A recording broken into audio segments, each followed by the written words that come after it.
a gente consegue ver que a produção orgânica já é uma realidade, né?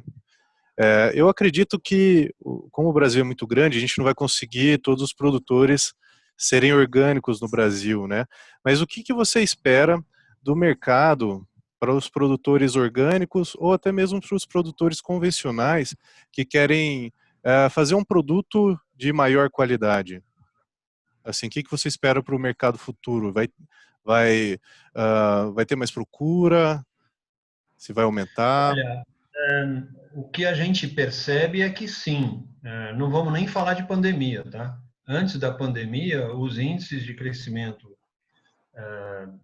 de procura de alimento orgânico e de procura de produtores por certificação já era grande.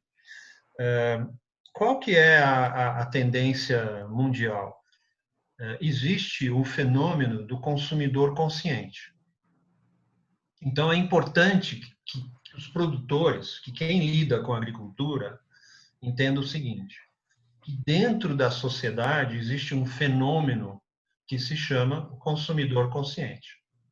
É o consumidor que lê, que vai atrás, que busca, que fuça, que está trocando ideias e que se preocupa com o que vai comer e que se preocupa com a sua saúde.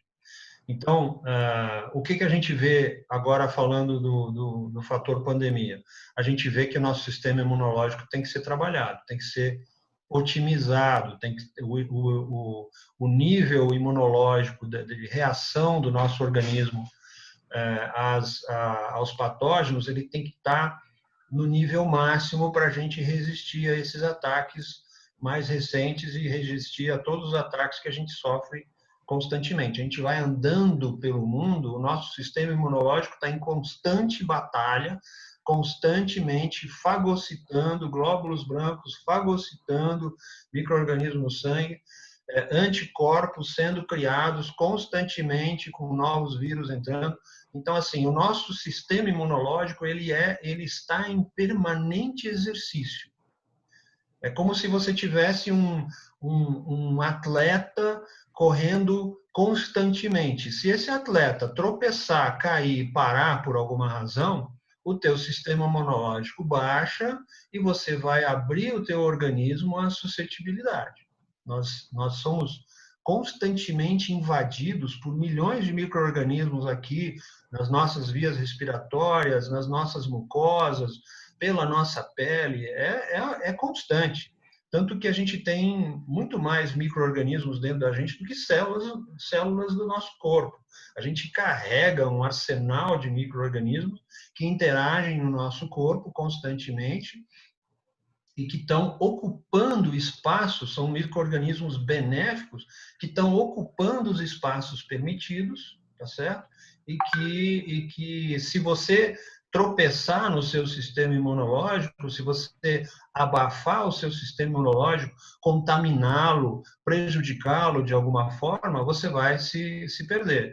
Eu estava ouvindo uma palestra aí de médicos top lá nos Estados Unidos discutindo a questão da imunologia. Antigamente a gente tinha a impressão assim, o micro-organismo não entra no sangue, não entra no cérebro, não entra nos nossos órgãos. Hoje em dia se sabe que a gente acha micro-organismo em todo lugar. E aqueles seres humanos que têm as piores patologias, por exemplo, Alzheimer e tal, eles dizem assim, hoje em dia nos cérebros de Alzheimer a gente acha não só aquelas plaquetas de proteína, mas a gente acha um monte de micro-organismo que não devia estar lá. Então, assim, o nosso sistema imunológico, por alguma razão, você depreciou ele, você está abrindo a guarda, a defesa. Como é que a gente mantém minimamente isso aí? É lógico que você tem que se cuidar, você tem que se limpar, você tem que se lavar, você não pode sair aí tendo uma vida promíscua e se contaminar de tudo. Beleza, mas como é que você mantém o seu órgão otimizado? Através de uma atitude positiva, através de esporte e através de uma boa alimentação. Uma alimentação que eleve a capacidade do teu organismo e não que suprima. Hoje a gente sabe que todos esses contaminantes, agrotóxicos, acidificação dos alimentos, tudo isso suprime o sistema imunológico. Então, não é à toa que o consumidor consciente ele esteja buscando uma alimentação mais saudável. Como é que ele vai achar isso? com alimentação natural, pura, certificada, orgânica, de uma origem natural garantida, rastreada, testada, analisada, que ele pode confiar e se alimentar. Então, esse é o resultado que vai aumentando cada vez mais de velocidade. Eu lembro que quando a gente iniciou os nossos trabalhos nos anos 90, teve a crise da vaca louca. Vocês lembram da crise da vaca louca? Então, assim, a vaca louca e todas as crises que houveram depois disso, na minha história, na minha biografia como agrônomo de certificação, elas foram contribuindo para aumentar a consciência do consumidor de que você tem que tomar cuidado com o que você vai comer. Então, cada crise dessas que acontece, pequena ou grande, ela vai expandindo o sinal de alerta para a sociedade, dizendo assim, ó, cuidado com o que você vai comer. Com certeza, isso vai cada vez mais pressionando o produtor, né, a produzir um alimento cada vez mais saudável. Exatamente. Eu não sei se a palavra é pressionando ou estimulando, né? Porque conforme a gente cria mercado, a gente cria consumo, a gente cria valor para esse processo e fica mais fácil, mais gente fazer. Eu também costumo entusiasmar os produtores e dizer assim, tudo bem, olha, se vocês quiserem saber, nos anos 50, quando foi lançada a primeira norma de produtos de qualidade orgânica, biodinâmica, foi a marca Demeter que lançou a primeira norma nos anos 50, eram 3 páginas de norma, que cuidava principalmente do sistema de adubação e pronto, né? Hoje, os manuais e as normas, os cadernos de norma de orgânico são verdadeiras bíblias, viraram pilhas de documentos. Quer dizer, passa a ser alucinante a quantidade de critérios que a gente tem que atender para poder se certificar. E que eu entendo muito que os produtores, em geral, os industriais, eles olham a certificação orgânica como uma espécie de barreira intransponível e chata, e pedante, porque é chato e você tem que atentar a cada detalhe e tudo mais, né? Mas esse é um lado da história. O outro lado da história é que a certificação te ajuda a colocar no caminho certo, no trilho certo.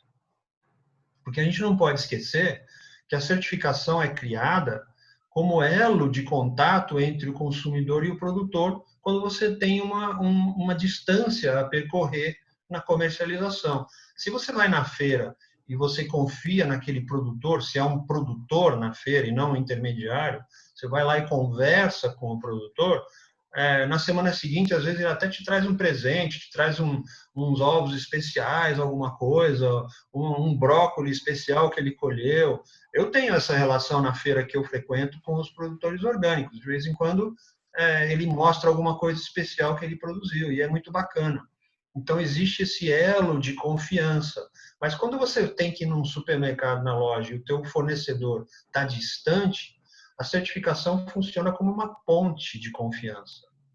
E a certificação te ajuda a colocar num trilho para você, através da sua marca, construir a ponte de confiança para o consumidor. Então, é a forma que a sociedade encontrou do produtor poder alcançar a consciência do consumidor lá e dizer assim, ó, eu tenho aqui um produto que você está procurando. Está aqui o selo de qualidade. Eu tenho certeza, veja bem, hoje nós somos 20 a 21 mil operadores certificados no Brasil, entre produtores e indústrias. Você vai lá no site do Ministério, você baixa a lista lá de produtores certificados, tem 20 mil produtores naquela lista. São quantas propriedades agrícolas no Brasil? São mais de 5 milhões. Então, assim, nós temos um enorme caminho a percorrer, mas eu tenho absoluta certeza que, no mínimo, 100 mil desses 5 milhões, tá? Nós estamos falando aí de uma porcentagem mínima. No mínimo, 100 mil desses produtores, hoje, vão dormir toda noite pensando assim, existe um consumidor que vai comprar o meu produto se eu ficar por todas essas barreiras, vou me adequar, vou fazer esse esforço. será que eu vou encontrar um produtor, um consumidor que vai comprar o meu produto? Será que eu vou encontrar uma indústria que vai comprar o meu produto? E, ao mesmo tempo, dos 200 milhões de consumidores, digamos que um universo da classe média, infelizmente ainda, uma classe média orgânico, mas digamos que seja aí um universo de 50 milhões de pessoas, pega aí as principais cidades do Brasil, soma 50 milhões de pessoas, eu tenho certeza que desses 50 milhões de pessoas, uma boa porcentagem vai dormir toda noite pensando assim, será que amanhã eu consigo achar um produto orgânico que eu goste? Será que eu vou amanhã buscar um arroz orgânico ou um arroz convencional? Espera aí, eu quero comer um arroz de boa qualidade, quero comer um feijão de boa qualidade. Então, esse encontro dessas vontades está sendo forjado diariamente no mercado, por causa desses problemas de insegurança alimentar e de qualidade alimentar. Eu também sou da academia, eu também tenho que admitir, como agrônomo, especializado em agricultura orgânica, que o produto convencional ele tem a sua função, ele é importante. Eu não vou negar o avanço da ciência. Eu simplesmente vou dizer assim, olha, eu quero que essa ciência que forjou a agronomia moderna, que forjou a agricultura moderna no Brasil, que forjou o agro, se preocupe um pouco mais com a qualidade alimentar dos seus produtos e um pouco menos em agressividade e problemas ambientais e sociais causados. Se nós imaginarmos que nós temos uma linha de trem, aonde que essa linha de trem vai se encontrar? Lá no infinito. As duas linhas se encontram, certo? Então, de um lado, nós temos o lado da agricultura orgânica e o lado da agricultura convencional. E nós temos os dormentes, que fazem a conexão e que seguram as duas linhas. Os dormentes são os contatos de tecnologia, que o orgânico vai passando para o convencional e o convencional vai passando para o orgânico. No futuro, as duas linhas vão se encontrar, porque o planeta é um só.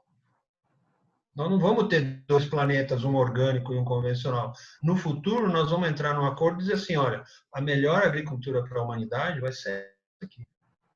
Então, nós estamos num processo de forjar, seja um pouco uma hora para o lado orgânico, seja uma hora para o lado convencional, uma agricultura que vai beneficiar o planeta inteiro, porque a gente não tem escolha. Nós vai achar que nós vamos para Marte, para a Lua viver? Não vamos. Então, assim, é aqui e agora, certo? Então, é isso aí.